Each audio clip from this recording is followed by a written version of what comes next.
Hi, I'm Brian. I would like to tell you a bit about my story. I was the youngest of 8 children, born on a family farm southeast of Camrose. And growing up, we did a lot of work on our farm. We had cattle, we had hogs, we had chickens. And it was not easy growing up on our farm. We always were, asked to do as much work as what was, as our parents told us. So we grew up, and I loved to do sports when the work was done. I played baseball in the summer and hockey in the winter.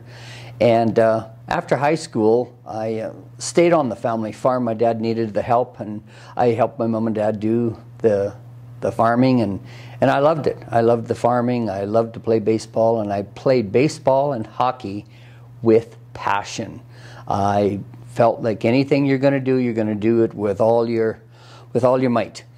So growing up in our little town, we had it was kind of a little beer drinking community, and we actually had even a little in our sign going into our town of Heisler, we had a little guy with holding up a beer stein, and that's what was kind of the thing in our hometown. We drank lots of beer, and every time there was a ball game or hockey or a social or a dance or anything like that, there was alcohol. And I grew up drinking lots of beer and thinking that it was a good thing, and it was lots of fun at the time.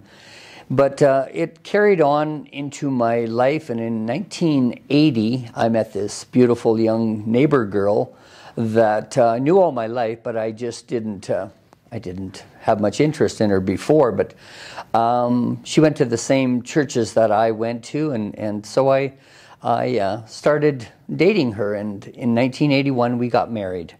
And to our union, we had 5 children.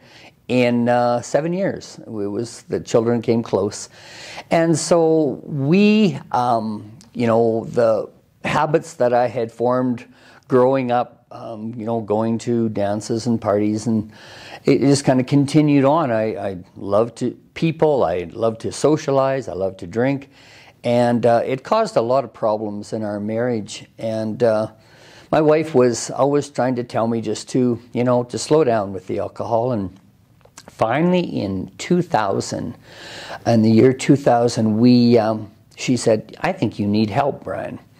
So I reluctantly started going to AA, and it seemed like it really helped. I met some amazing people. They could identify with all the things that I was dealing with, and we had some good talks. And but there was still something missing in my life. I just couldn't put a handle on it. So my wife had suggested that we go to this Alpha program that was they were running in a nearby church. And it was 10 sessions of a week. And we went to them. And man, I learned about, for all the church that I had went to, and I went to church from a little boy on, and it was talked about a personal relationship with Jesus, and I never really caught on to that. And they talked about being able to talk to God just like a friend, talk to Jesus just like he was your, just a real close friend. And so after the first year, we came back again. They were running it again the next year, and we started leading the groups. And I just remember how I just loved being there, and I loved, doing the program.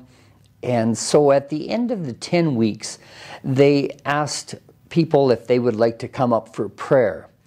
And as they were asking, I literally jumped out of my chair. I knew I needed prayer. I knew I wanted more. And so that night in 2001, I gave my heart to Jesus. I told him how much I loved him, and what I wanted to do for the rest of my life was live for him, live for you. And I never cried so hard, and I just couldn't believe that my heart had gotten softened in those 10 weeks. And so after that, our family had just kind of turned around. The drinking had stopped, and I used to swear like a sailor, and it was just swearing at this or swearing at that, especially when we worked with the cattle or the hogs or anything like that. It just seemed to bring out the worst in a person. And just like that swearing, all that horrible talk that came out of my mouth, it had stopped. And so we started going to Bible studies. We met up with some really good and godly friends, and we started to just accept the Word and to study the Word. And it was just we were growing by leaps and bounds. My wife and I, we went to these, and we just enjoyed the people around us. God just put people that were good and godly into our hearts, or into our lives, and it was just so fun. And so after that, I was asked if I wanted to join Full Gospel, and the president of the Full Gospel that time was one of the people that we were going to the Bible studies with, and he paid my membership, and we started going to Full Gospel, and before long I was involved in Full Gospel and just met some amazing people. We listened to testimonies, we went to banquets, we had breakfast, and the testimonies that you heard, I could relate to, because it was part of the way I was living, in sin before. And now I was living for Jesus. And I just know that Full Gospel has been a big part of my life, and I know that people that love Jesus can change. And if you just give your heart to Jesus, there will be a difference in your life. So I thank Him every day. I ask Him, He gave me that, I ask Him for help. I ask Him to help me through those days, those times when I'm not sure how to navigate. And He always answers my prayers.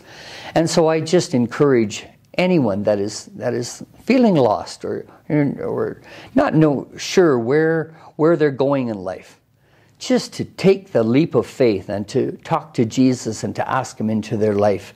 And I know that it will make a difference, as it did in my life.